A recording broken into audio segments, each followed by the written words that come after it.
Bonjour à toutes et à tous, bienvenue sur le plateau d'A-News Workwell. Je suis ravi de vous retrouver pour cette émission Parcours.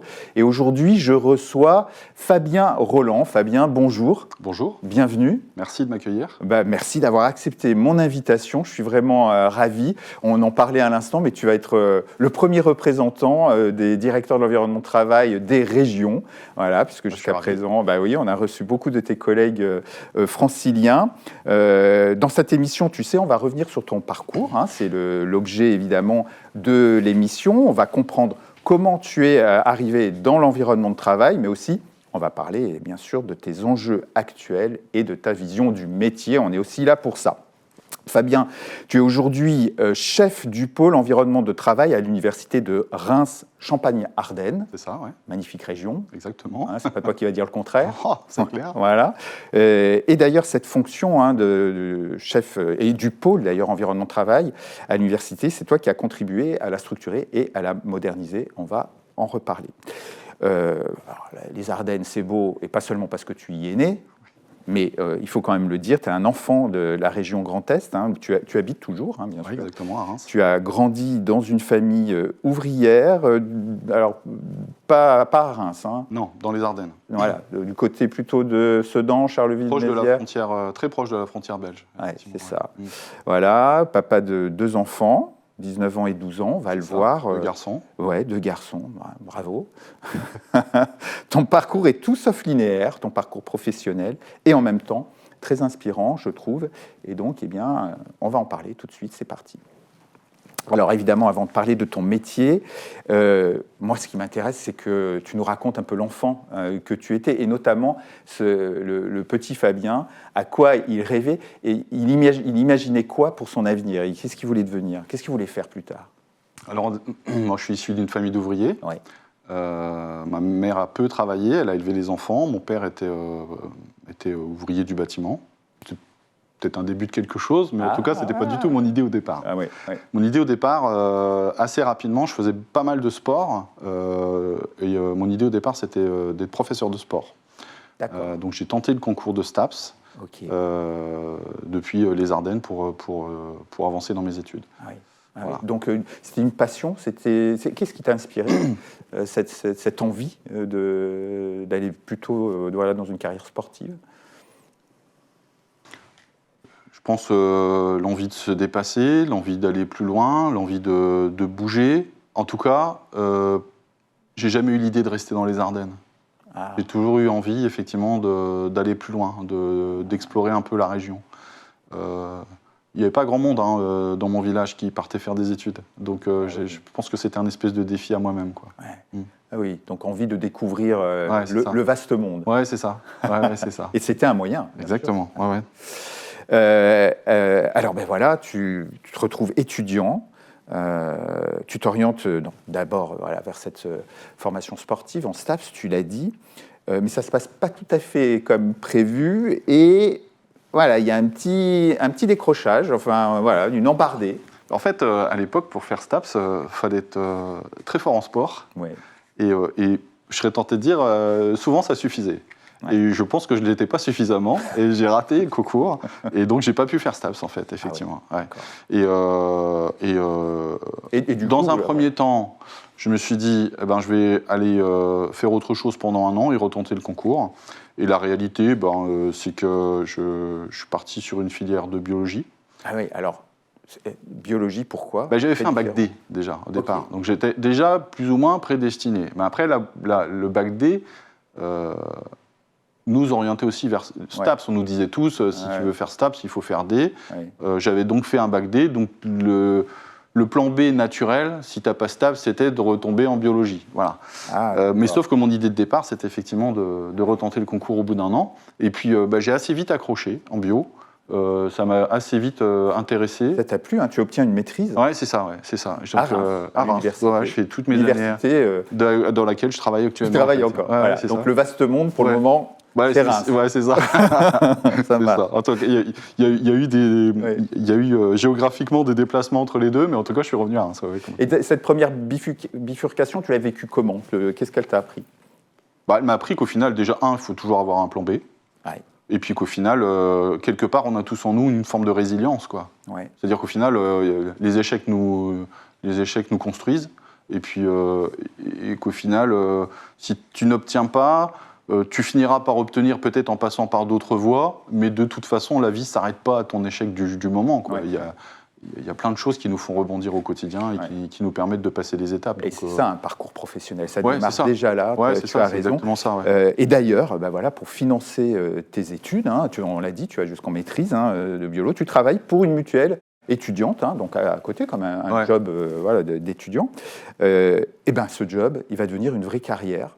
15 ans dans la même entreprise jusqu'à un poste de cadre. Comment on passe comme ça d'un job étudiant à un vrai poste de responsabilité? En plus, le job étudiant, c'était coller des affiches sur les campus. Incroyable. Donc c'est vraiment, tu démarres tout en bas de l'échelle. C'était un job 10 heures semaine. Quand même, l'université est bien présente. Dans tous les cas, l'université est très bien présente dans ma vie parce que c'était une mutuelle étudiante.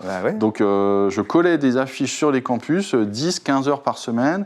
J'ai fait pas mal de restauration aussi en job étudiant. Et puis quand je termine mes études de biologie, la mutuelle me propose de rester et me propose un job à mi-temps. Donc au départ, tu sors des études, d'emblée, tu as tout de suite un job à mi-temps. Faute de mieux, tu te dis, j'y vais, quoi, je prends. Ouais. Et puis 6 mois après, je passe à plein temps. Ah oui, et puis, Et puis 2-3 ans plus tard, je suis cadre. Et puis au final, dans l'histoire, j'y reste 15 ans. Quoi. Et qu'est-ce qui t'a accroché ? Qu'est-ce qui a fait que tu t'es dit, tiens, oui, j'y vais?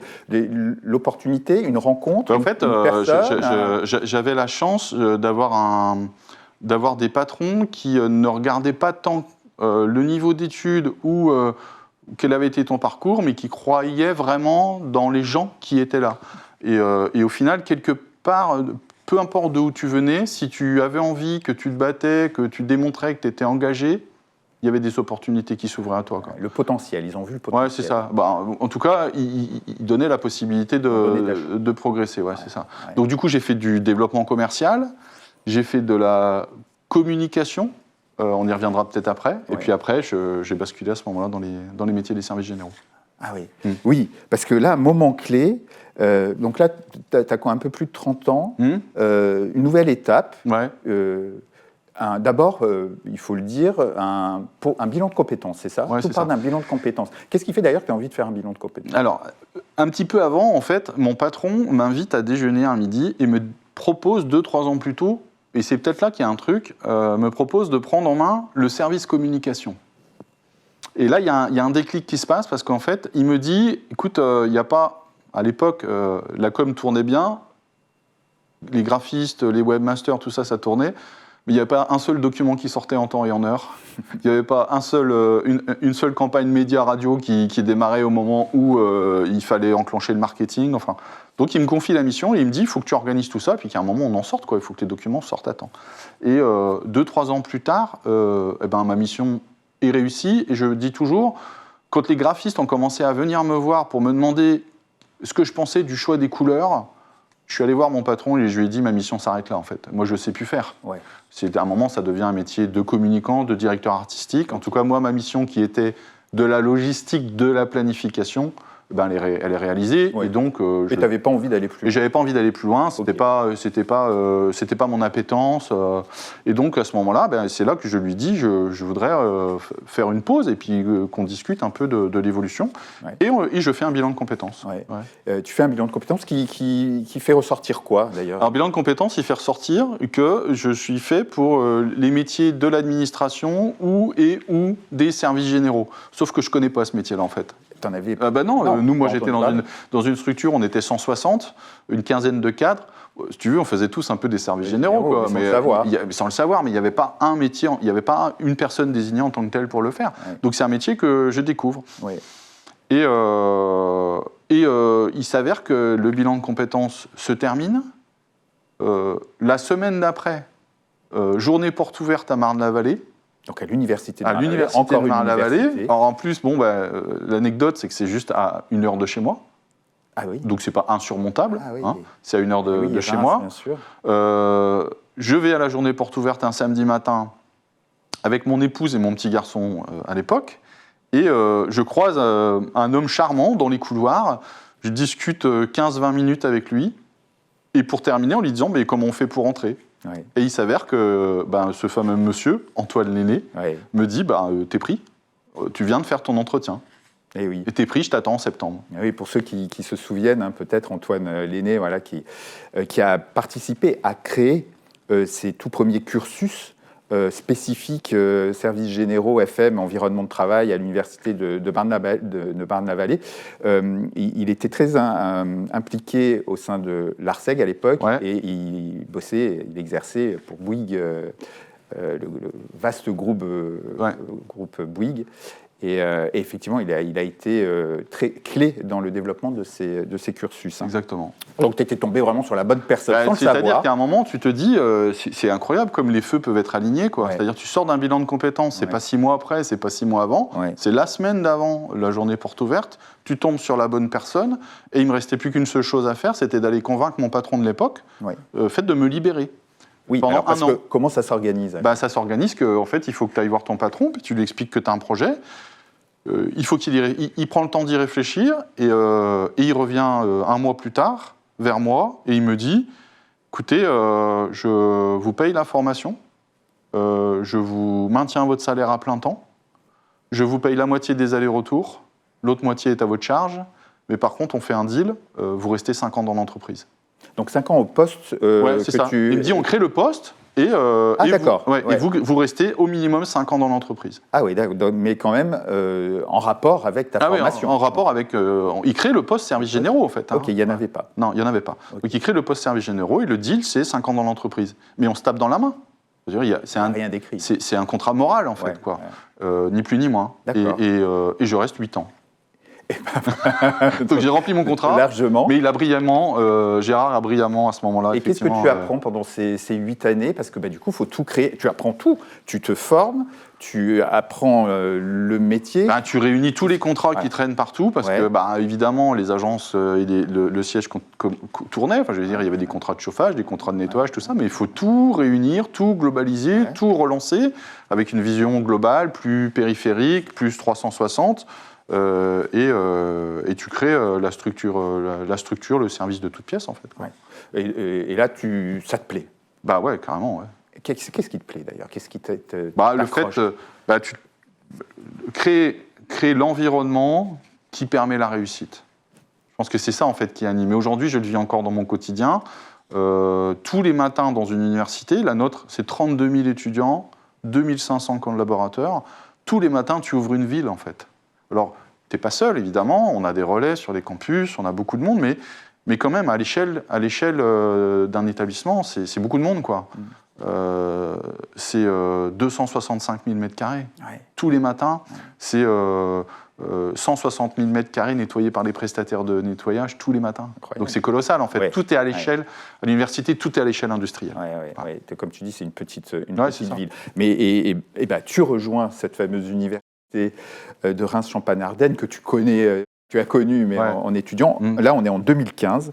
Et alors, tu l'as rejoint pour un projet colossal qu'on te présente. On te dit, il va falloir regrouper tous les groupes campus.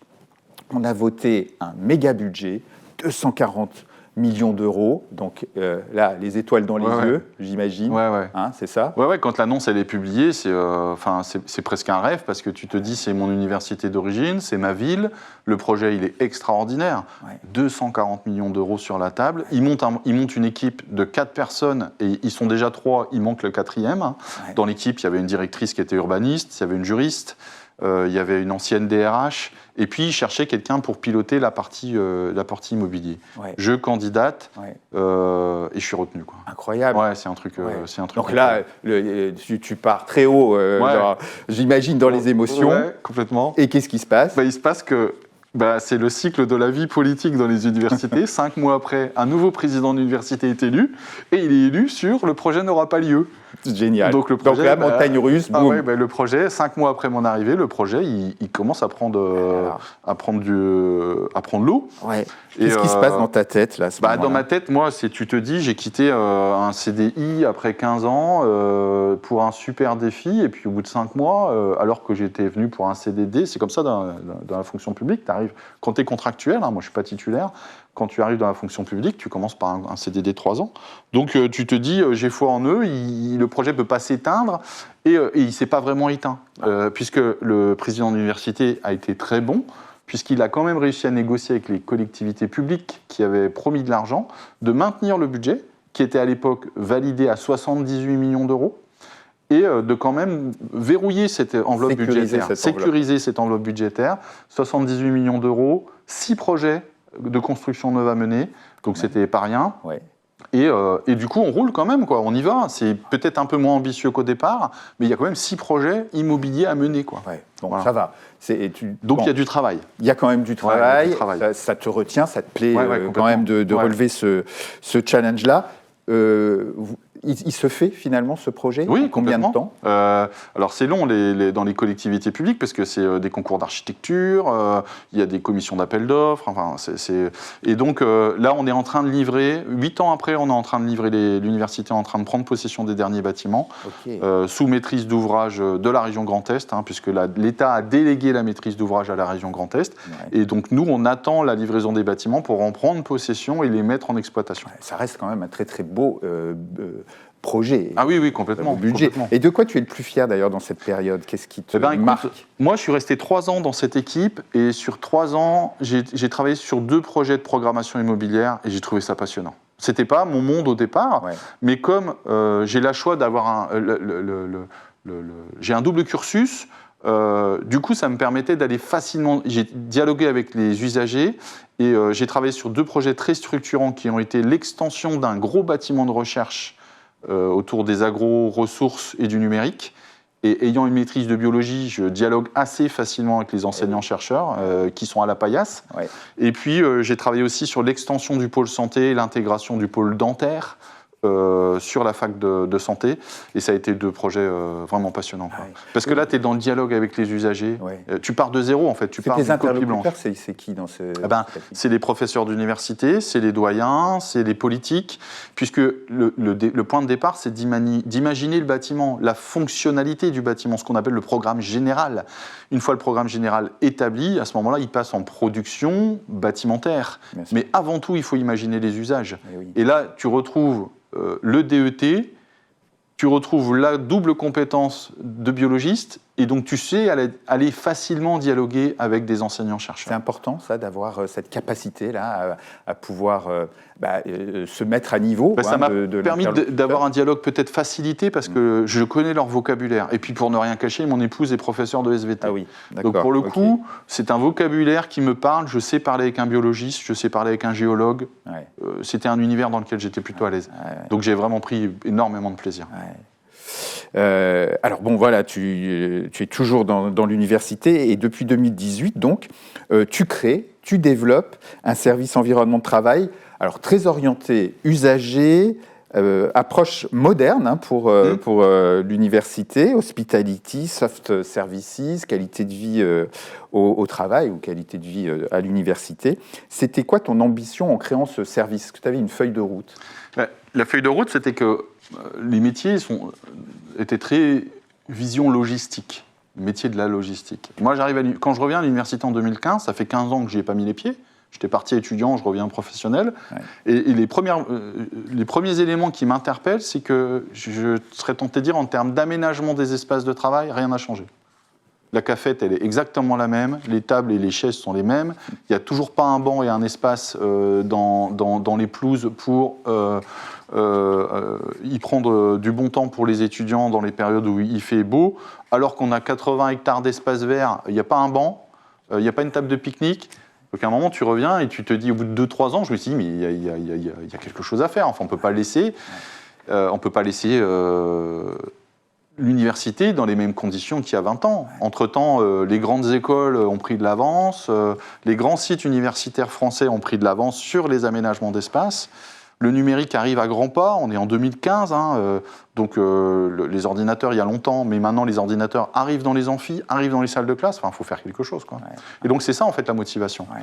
Et dans une université, compte tenu de notre taille, la maintenance immobilière est très séparée des services aux usagers. La maintenance immobilière, c'est plutôt le domaine du patrimoine immobilier.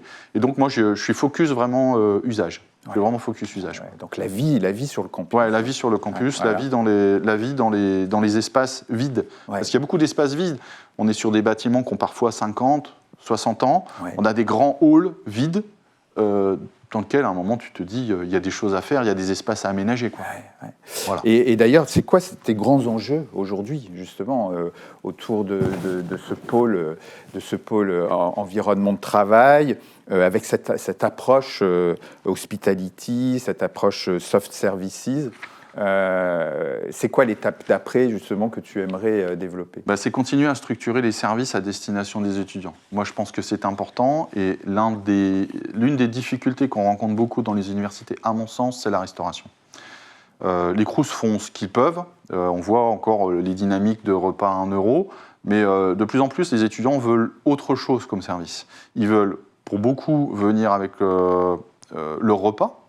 Donc, c'est imaginer des espaces où l'étudiant puisse venir avec son repas, réchauffer son repas, s'installer, mais tout ça dans des bâtiments faits pour de l'enseignement au départ. Oui. C'est-à-dire au milieu de salles où les salles font 100 places, où les amphis en font 500. Tu dois trouver des espaces où tu arrives à amener du plus, de l'envie d'y rester. Et les bibliothèques ont beaucoup pris de l'avance sur ces sujets-là. Les bibliothèques aujourd'hui dans les universités sont très bien aménagées. Il nous reste à aménager les halls de bâtiments, les espaces de restauration. Il y a encore beaucoup de projets à mener. Et sur ce point, les écoles de commerce particulièrement, ont vraiment pris de l'avance. Et il faut qu'on bosse pour les rattraper. Il faut se mettre à niveau, complètement. Alors avant de parler un petit peu prospective, de l'évolution de la fonction, puisqu'on a parlé beaucoup d'université, j'avais envie de revenir au lycée. Et je me disais, qu'est-ce que le Fabien d'aujourd'hui, qui est directeur environnement de travail ou équivalent, dirait à un lycéen aujourd'hui pour expliquer son métier? En fait, j'ai passé beaucoup de temps à l'expliquer à mes enfants, qui ne comprenaient pas forcément. Mais non, mais c'est pas facile, on se pose souvent la question de comment le Moi, l'image que je prends toujours, c'est le professionnel s'assoit à son poste de travail, se concentre sur son travail et on s'occupe du reste.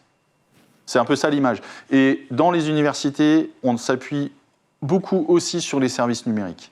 Le numérique est très fort dans les universités. En tout cas, moi, j'ai la chance d'être dans une université où l'équipe du numérique, ils sont vraiment très doués, très structurés, très encadrants.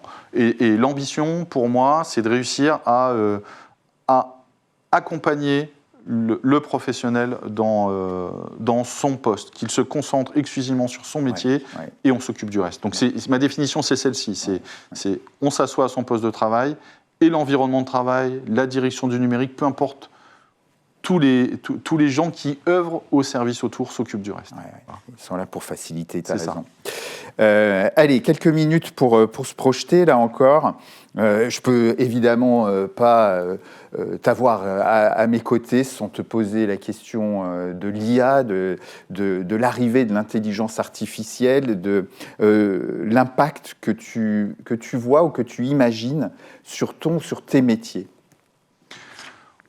On parle beaucoup de l'entrée de l'IA dans les nouvelles technologies, les robots. Dans une université comme la nôtre, on a des grands espaces, très grands espaces, des gymnases, des doubles gymnases, où le déploiement du robot devient quelque chose... pourrait avoir du sens. Qui a du sens. Alors moi, je suis en chantier école actuellement avec un robot sur un grand gymnase et on essaye de voir ce que ça donne. Pourquoi? Pour la maintenance, pour la propreté, pour l'entretien, pour l'entretien des plateaux de gymnase, pour l'entretien des grands couloirs. Ça, c'est la partie technique. On commence à voir arriver dans les métiers du gardiennage et de la sûreté privée. Dans les universités, ça a été un vrai sujet en période Covid, en période Vigipirate. On est toujours en période Vigipirate aujourd'hui dans nos établissements. On a des ERP de première à 5e catégorie. On a 32 000 étudiants tous les jours qu'il faut sécuriser. Et on commence à voir arriver sur le marché des robots de sûreté. Donc on a beaucoup d'IA dans ces technologies, les téléphones portables, les smartphones et autres. Moi, je pense que l'IA doit aussi intégrer nos outils de travail. On a travaillé longtemps avec des PowerPoint, des Excel et des Word. Et ma génération, on est plutôt bon dans ce domaine, mais il ne faut pas louper la prochaine étape.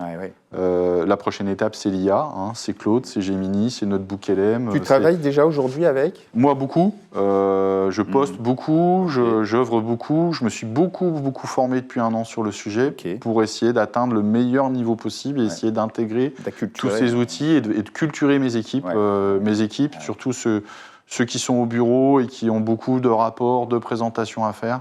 Moi, je trouve que c'est une aide extraordinaire et il ne faut pas qu'on loupe le cap. Ça me paraît essentiel de ne pas louper. Tu as raison. Comment tu vois évoluer d'ailleurs de manière générale la fonction et les compétences clés d'ailleurs nécessaires pour y faire face, pour exercer le métier dans les années qui viennent ?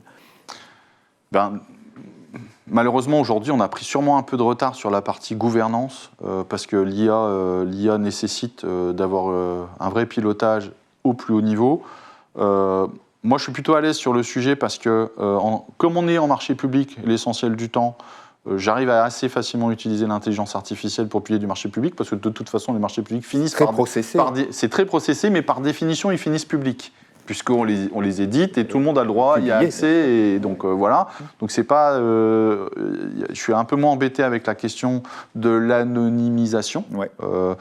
Par contre, il faut être extrêmement vigilant, extrêmement rigoureux sur le retour des appels d'offres. Quand on collecte les offres des entreprises, où là, on peut tomber dans du piratage économique. Et là, l'IA peut aider aussi, peut-être. Par contre, il y a tout un travail d'anonymisation rigoureux qui doit être fait, parce que tu ne peux pas divulguer les BPU et les bordereaux de prix des concurrents des uns des autres. Et la donnée, malheureusement, quelle que soit l'IA que tu utilises, tu ne sais pas encore vraiment où elle atterrit. Donc, il faut être très vigilant à ça.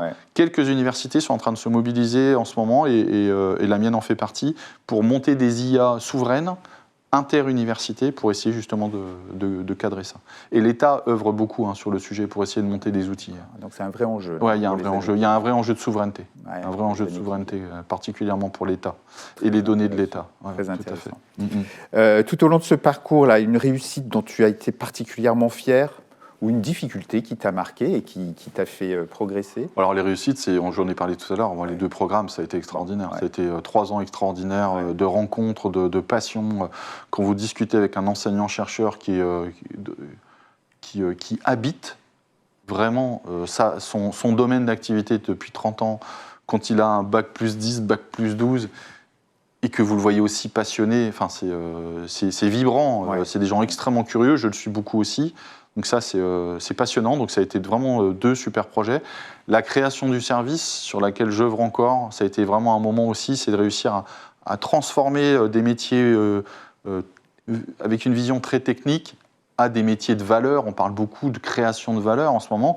Ça reste difficile à faire au quotidien parce qu'on est encore beaucoup vu comme un centre de coûts. Alors que nous, notre ambition, c'est justement de réussir à démontrer qu'on crée de la valeur. Et qu'on participe à la performance en créant de la valeur, qu'on participe à l'attractivité en créant des espaces de travail attractifs. Et donc, ça c'est une vraie réussite. Merci Fabien. On arrive presque au bout, mais quand même, avant de se quitter, je voulais aussi avoir un petit morceau du Fabien en dehors de son université et en dehors de son métier. Est-ce que tu as d'autres passions ? Est-ce qu'il y a d'autres choses qui t'animent en dehors ? Alors moi, je suis un passionné de sport automobile. Ah ouais, d'accord. Donc Quel type de sport automobile ? F1 ou je fais tout en fait. Je vais voir tout ce que je peux voir. J'essaye de mixer. 24 heures du Mans, dans 3 mois, c'est Grand Prix de Spa en Formule 1. Et tous les ans, effectivement, je me fais plaisir sur une grande course. Ça, c'est depuis quelques années. Tu pratiques toi-même Alors moi, je ne pratique pas de sport automobile. J'ai la joie d'avoir et la chance d'avoir un simulateur à domicile. Donc, je me suis acheté un bel équipement et donc je pilote à domicile devant mon écran, mais j'y prends beaucoup de plaisir. Tu as quand même les sensations. Oui, voilà, c'est ça. En tout cas, on essaye de les retrouver au plus proche de la réalité. C'est ça. Ah, génial. Ben, merci beaucoup, Fabien, pour cet échange.